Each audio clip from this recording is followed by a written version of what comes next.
Muy buenas tardes a todos y todas. Mi nombre es Julio Zelaya y bienvenidos a una sesión más de Mentor Sessions. Hoy será una sesión espectacular y una que en particular me apasiona estudiar el comportamiento del consumidor. Con tanto bocata un día vas a estallar. Esta tarde tengo una cita con el médico para ponerme a dieta, pero no voy a ir. ¿Y al gimnasio? Llevo 3 meses pagándolo, pero no pasé de la recepción. Estás tirando el dinero y jugando con tu salud, Ángel. Pero la decisión es tuya. No solo su dinero, también el nuestro.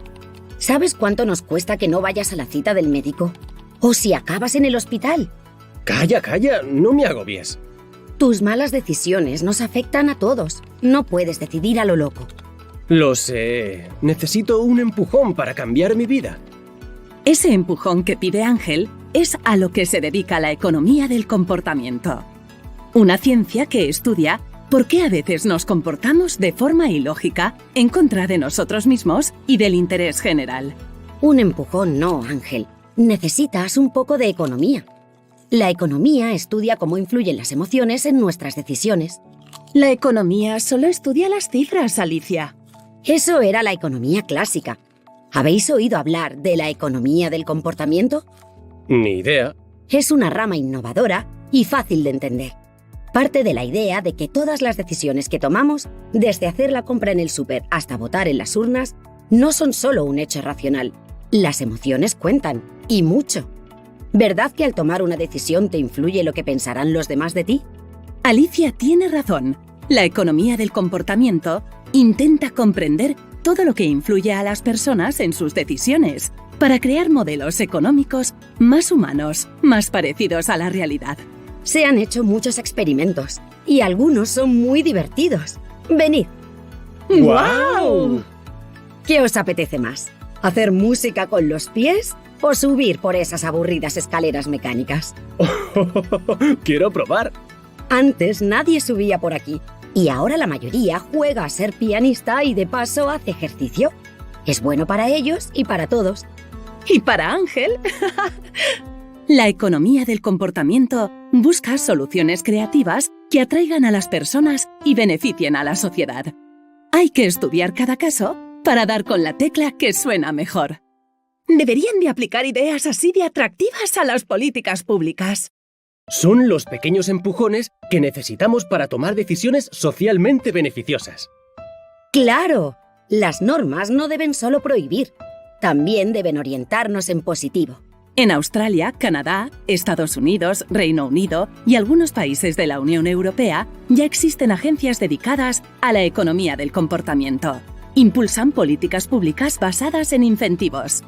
¿Y en España qué? Todavía no. Pues a mí me vendría de lujo. Y a los demás, imagina si te llegara un mensaje con lo que cuesta esa cita del médico a la que no vas a ir. ¡Ostras! Me voy corriendo que aún llego a tiempo. La economía del comportamiento funciona, amiga. Así que bienvenido a Mentor Sessions, Juan Pablo Carrero. ¿Cómo estás, mi querido Juan Pablo? ¿Cómo estás, Julio? Muchísimas gracias por la oportunidad y feliz de este contacto. Hay que pensar que los consumidores, y antes que consumidores, las personas somos irracionales en la mayoría de los aspectos de nuestras vidas. O sea, muchas veces pretendemos que tenemos mucho sentido común y sabemos que es el más escaso de los sentidos. Muchas veces pretendemos que somos muy racionales, muchas veces pretendemos de que tenemos una lógica, de que hay costumbres o grandes reglas de juego, digamos, que gobiernan nuestras vidas, pero no es así. Digamos, somos seres irracionales y deberíamos reconocernos como tal. En ese sentido nos iría mucho mejor incluso la vida en comunidad y tratar de alguna manera de ir canalizando esas pulsiones, como le gusta llamar a los psicólogos, y que precisamente generan como esos comportamientos irracionales. Nosotros, los seres humanos, cuando atravesamos nuestras vidas, generamos muchas improntas, o sea, la experiencia y la vida nos deja marcadas a nosotros muchas cosas. Nuestros abuelos, tal vez en Europa, en la época de la escasez, venían y mi abuela, por ejemplo, cuidaba mucho la comida. Si alguien tiraba un poco de comida, más allá que yo me crié en una familia de clase media, que tenía para comer todos los días. Por suerte, ella cuidaba la comida y cada vez que uno de nosotros desperdiciaba algo, inmediatamente se ponía como loca. Pero bueno, la situación era que ella en su infancia la había pasado mal. Y esas cosas, esa herencia, ese bagaje nos va quedando de alguna manera aferrado, forma parte de nuestro conocimiento, forma parte de nuestras estructuras mentales y en el momento menos pensado y la mayoría de las veces sin ni siquiera darnos cuenta, intervienen las decisiones que nosotros estamos tomando, interviene, digamos, en las elecciones que hacemos y en las opciones que hacemos en cada momento. Entonces, creo que una clave aquí, y de alguna manera también esto es como un punto de partida para lo que vamos a ver hoy, es el tema de la importancia de entender a las personas, la importancia de entender a los consumidores que son personas. ¿Okay? No nos olvidemos de esa dualidad persona-consumidor. A veces lo vemos simplemente como agente de consumo, pero el consumidor al final del día, el consumo es un hecho social, es un hecho individual y social que tiene explicación por los mismos motivos que nosotros vivimos todos los días.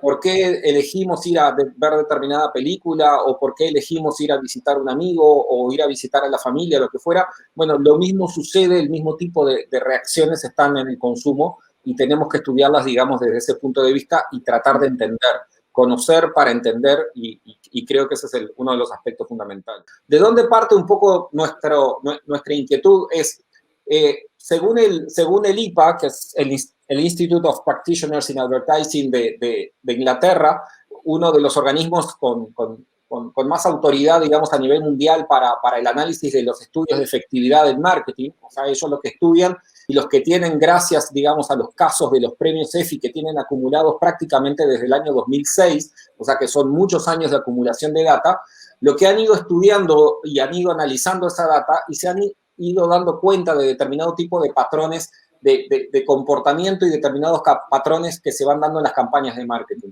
Y como pueden ver ahí en la gráfica, hay un elemento que es muy importante y es las campañas de marketing aproximadamente desde el año 2008, tendencialmente en Europa y en el mundo, vienen siendo cada vez menos efectivas. ¿Ok?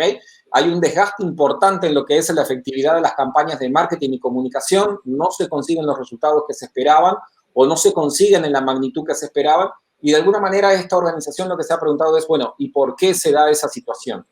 Y esa situación tiene múltiples explicaciones, pero hay una que es fundamental y es cómo hemos muchas veces dejado de lado el real entendimiento del consumidor, cómo justamente nosotros tenemos que adentrarnos en poder entender al consumidor, hacer un poco lo que se llama una auténtica ciencia del consumidor. Por eso nosotros tratamos de llamarnos Consumer Science, porque tenemos el propósito de tratar de entender perfectamente cómo se comportan los consumidores, tratar de saberlo de una manera lo más científicamente posible, como decía recién, y siguiendo con determinados métodos y con cierta rigurosidad. Y para nosotros, entonces, lo fundamental es entender el porqué de esta efectividad. Una cosa que es importante entender, que la efectividad está dado por la efectividad en el marketing está dado por dos dimensiones fundamentales. Uno es el tema de las ventas y el otro es el tema de las marcas. Nosotros no podemos tener una buena marca si no tenemos ventas y no podemos tener ventas si no tenemos una buena marca.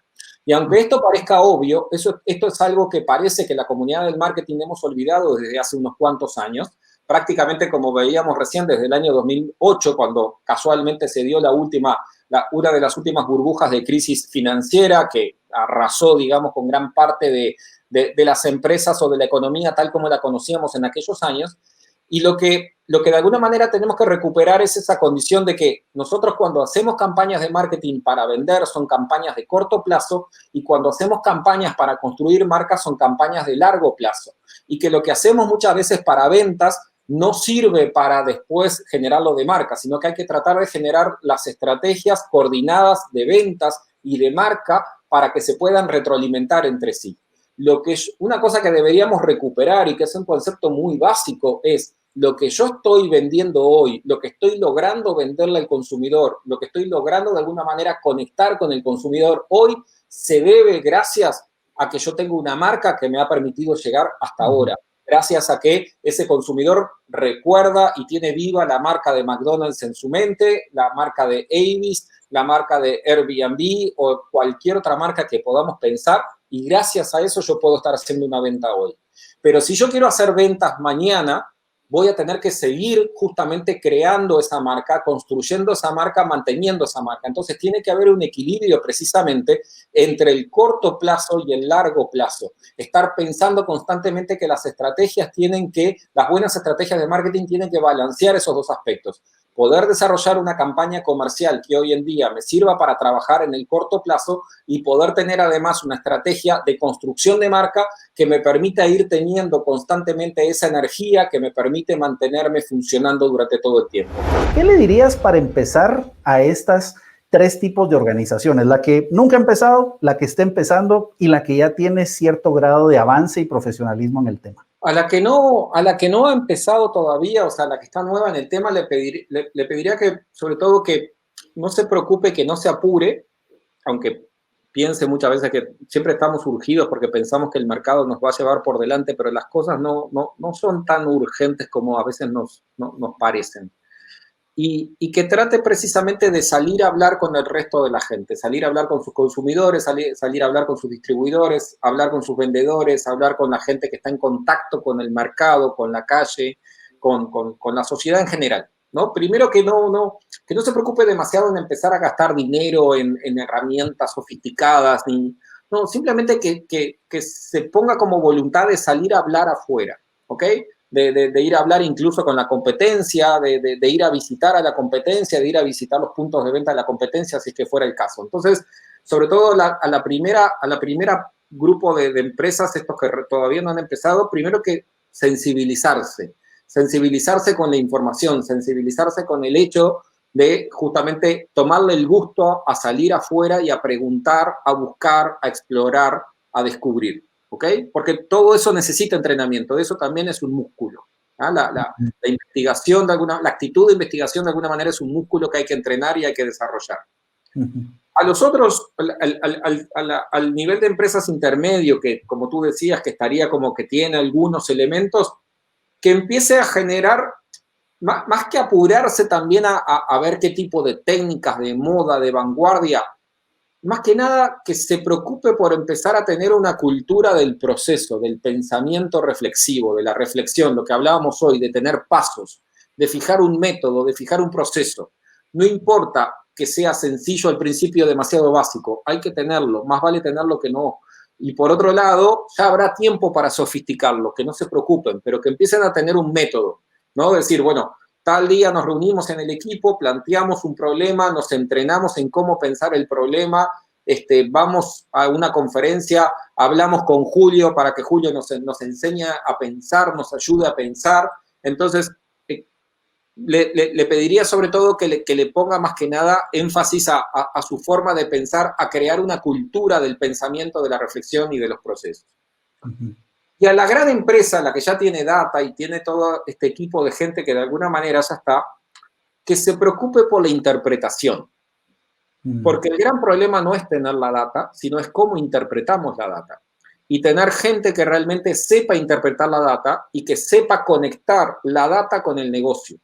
Porque ¿cuál es un gran problema hoy en día? Y en este momento no me animo a decir una fuente en particular, pero sí varias fuentes de estudios sobre data que hay en Europa y en Estados Unidos. Y es la gran queja o la gran demanda que tienen los CEOs a nivel de las empresas es que no saben qué hacer con la data que tienen. No saben cómo interpretarla. Entonces, más allá de solamente tener a esta gran empresa que ya tiene mucha cosa, más allá de tener solamente la información, más allá de tener los especialistas, sobre todo que se preocupe de ver si internamente tiene gente que sepa tomar esa data y convertirla en insight de negocio y conectarla con la estrategia de negocio. Y que gracias a ti, gracias a toda nuestra audiencia que siempre nos acompaña en esta su casa, que Dios les bendiga y seguimos creyendo que lo mejor está por venir.